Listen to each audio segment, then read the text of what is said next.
Greetings everyone, I am Rishabh Pugalia from Excel Next Training Solutions. In the next 2 minutes, I am going to show you a couple of tricks from Pivot Table, and this is especially for those professionals who are using Pivot Table but may not have seen this super trick. Now, to illustrate that point, I am going to take an example of a data which is roughly 60,000 lines. Now here I have a company which sells sporting equipments in terms of bikes, clothing, components to the different customers which are based out of North America. So these are the customer names, and I have particularly highlighted those headings which are relevant for our report. So for example, customer, the main business segment which has been subcategorized into category, the model number of the equipment, the color of the product, the sales date, and you'll see other items including order quantity and sales amount. Now let me make a quick pivot table before I show you the couple of tricks. Let me use Ctrl A to be able to choose the data, and I'm going to insert tab, clicking on pivot table. The box that comes up next on my screen simply is a confirmation of the selection, and I press OK. Now once this pivot table is created, let me activate one of my favorite settings which actually allows me to be flexible with both the functionalities of Excel 2003 and 2007 with respect to pivot tables. So pivot table options, I go to display, and here lies an option saying classic pivot table layout, which will enable you to drag these fields, the fields which are on my right, to the grid which is present on the left. Let me press OK. Now here it goes.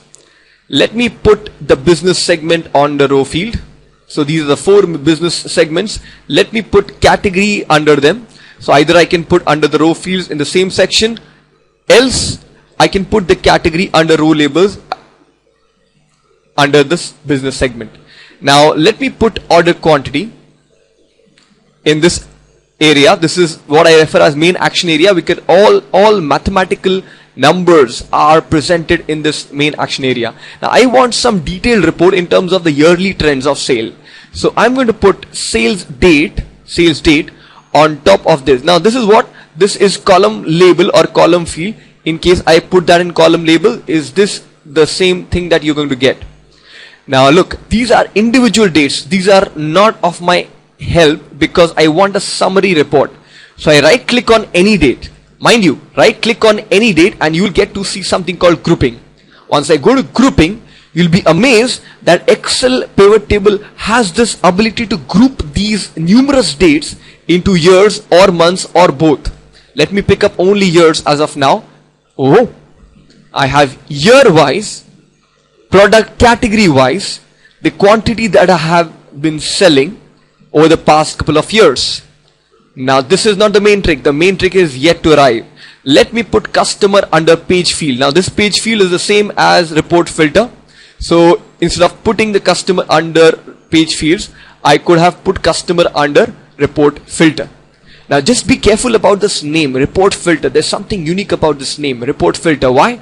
Because at the outset it appears that I can choose one client and the result is going to be based on that. But wait, this is not my target. My target is to create the sheets, individual sheets based on individual customers, and each sheet should represent the data of that individual customer.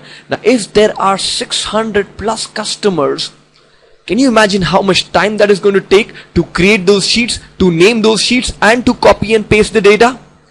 From here on, you will never spend more than a minute on such data. Here's how.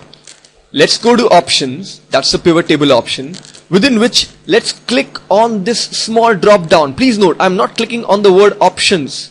If I click on the word options, this dialog box that comes up is of no help to me right now. Let me click on the small drop down.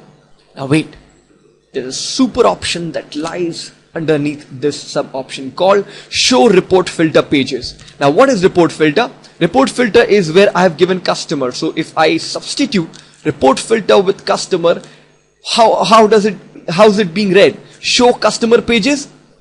As I press on this option, it says show report filter pages based on the customer. Now let me press the magic button OK. You would have never imagined what is going to come up next.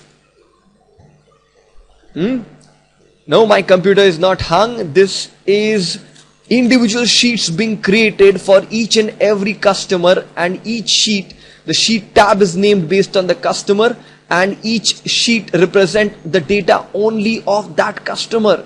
So while I'm completing my sentence, 600 plus sheets are being created on your pivot table. Imagine the application if you wanted to create sheets based on vendor, based on products, based on customer, based on region, based on the different sections of the taxes that are being deducted as you go ahead and make the transactions. The applications are immense. So do go over this video once or twice. Make sure you know how to use this particular option. Just make sure that before you activate the option, the report filter pages must have some heading based on which Excel knows how to create the different sheets. So let me give some extra time, and by the end of few seconds, you'll see the entire set of reports being created. I'm being patient. In real life, I would have gone and grabbed a cup of tea, and while I return, as soon as I return, you'll notice the different sheets that are being created, and each sheet named accordingly as I expected, and each sheet pertains to the data only of that customer. Now, isn't that wonderful? So quickly, let me just recapitulate what I did. I must activate report filter. It must have something here based on customer or maybe the product name. And once you have had that in place, go to option, click on this drop down, and you must click on this option. So if you liked it, do share this video with everyone who you think will find this useful. Thank you. Signing off. This is Rishabh Pugalia from Excel Next Training Solutions.